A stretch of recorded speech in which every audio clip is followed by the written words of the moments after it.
Қайырлы кеш, қалайсыздар?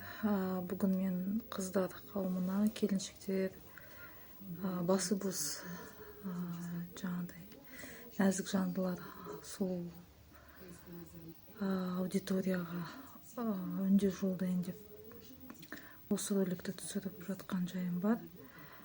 Мен де басым бос келіншекпін, сөйтіп дабыл танысу сайтында отырсам, бір жазып жатыр, орыс емес, басқа бір кавказ ұлты, түрік па білмеймін, ұлтын сұраған жоқпын, бірақ түр бет несіне әйтеуір сұрақ қойып, сөйтіп жарайды сөйлесіп көрейін дедім.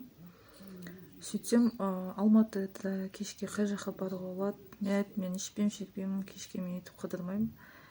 Түсте баратын жерлер өте көп, төгезден қарасам болады десем.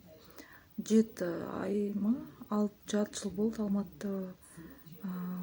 Әбден қыдырып болды. Мен қайда қыдыратынын білмей жатырмын, не істерімді зерігіп жатырмын деп, орысша сөйлеп жатырмыз ана жақта.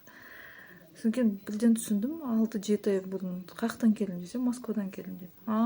Деп, сен анау мобилизациядан қашқан дезертирсің ғой, диверсантсың ғой, құдай білсін. Сөйтсем, екі елдің ұрысқанынан біз не шатағымыз бар. Сонда мен түсінбедім дедім, сендерге біз бейбіт, жаңағыдай жылы жұмсақ тамақ, жылы тыныш мекенжай басып кірді мысалы біздің отанымызға. Олар үшін жұмыс, керемет жұмыстар, олар үшін бүкіл жағдайдың бәрін солар үшін істеп қойды. Енді келіп соның астына енді шұлғау болуым керек па енді?